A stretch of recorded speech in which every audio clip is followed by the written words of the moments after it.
how can we make design and construction less adversarial? As architects, we always look for opportunities to raise the aspirations of our clients, but now we also have to advise them that the key to delivering adventurous design is actually an appropriate form of contract. Usually this is one that gets contractors and fabricators on board early. So here I'd like to look at 4 projects to see how different forms of contract play out through human relationships. Pride in collaborative achievement is actually a stronger motivation than fear of penalties. On this project we had both. The airport is 3 kilometres long, it was designed in 4 months and constructed in just 4 years. Up to 50,000 people work round the clock in 3 shifts. But architect, engineer and the Chinese consortium were jointly and severally liable.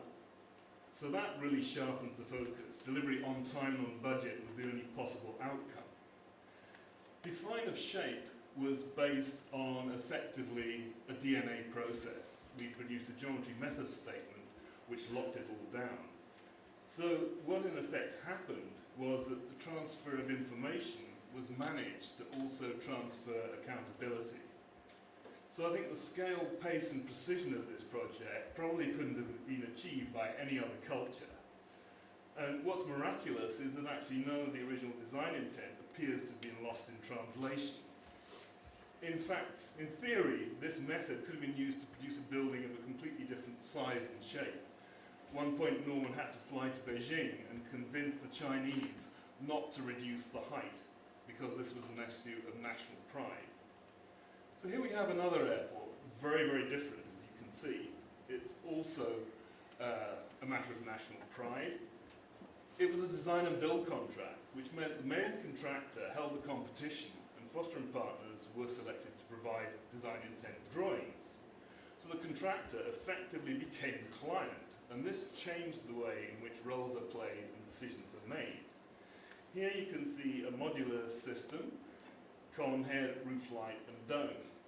So at a very late stage, the contractor suddenly realized the potential and decided to do it in precast. So here you see a very sophisticated system being delivered of lightweight concrete shells which act as lost formwork. They're only 80 millimeters thick, these shells, and they provide a perfect finish, in theory, as long as they're cast in steel molds. So the steel molds were actually fabricated in Greece by a shipyard and cut into pieces, shipped across, welded back together again, and used on site. On top of that, you have an in situ layer that binds it all together, which placed incredible demands on the design of reinforcement. Now all of this ends up as a contractor's responsibility. And here I think the power has shifted really too far in one direction, because a contractor attempting something like this needs an awful lot of help. And if he's gone out and appointed his own consultants and subcontractors, he's not likely to get the help he needs. Here's a project on a rather different scale. On the left is the architect. He's saying, I don't know why I bothered to do all those drawings. The builder's saying, well, actually, my bricky doesn't do it like that, but we could build from drawings if you want to. And the client is saying, are we having a dispute here? The architect was a lifelong friend. The builder actually lived in the house, and the client was my wife. So no room for adversarial behavior here. What we were trying to do was to find a way to get this house to make sense of its location. Spectacular views in every direction. The house, as you've seen, was a total disaster. What we were looking for was a way to somehow create a composition of inside and outside spaces that reconnected both with the garden and with the landscape. To do this, we needed the A-team, and we absolutely needed all the expertise of the builder. He was starting from the right place, which is he'd already lived in the house. Really, that's so dark because it conveys the absolute horror of the situation. We propped the whole of the first floor, totally gutted it, and replanned the interior. To make it all stand up, the engineer insisted we needed 17 steels. With the help of the builder, we got this down to 12. But a good builder is also very expert at hiding his profits in the extras.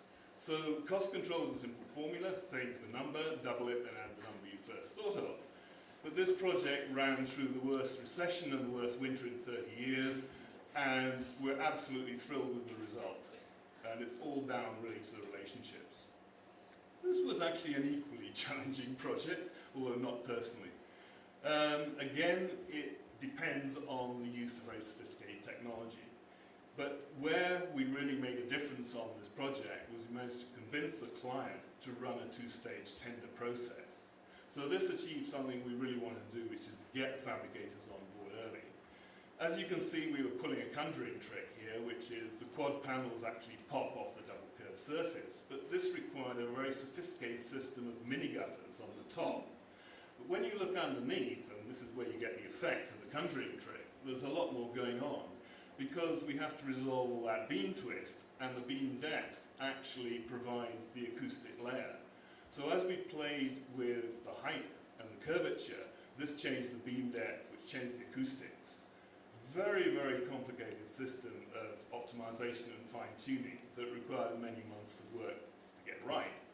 So 4 fabricators were selected, and all of them were paid to work for a month with our design team in parallel to develop detailing and fabrication strategies and produce full-scale prototypes. They were paid, that's the important thing about it. At the end of that month, there was one clear front runner who was appointed. Then what followed was many months of fine-tuning of the actual geometry of the structure, but the point is that by then we already had a fabrication method built into the process. So I think the end result couldn't really have been achieved with any other form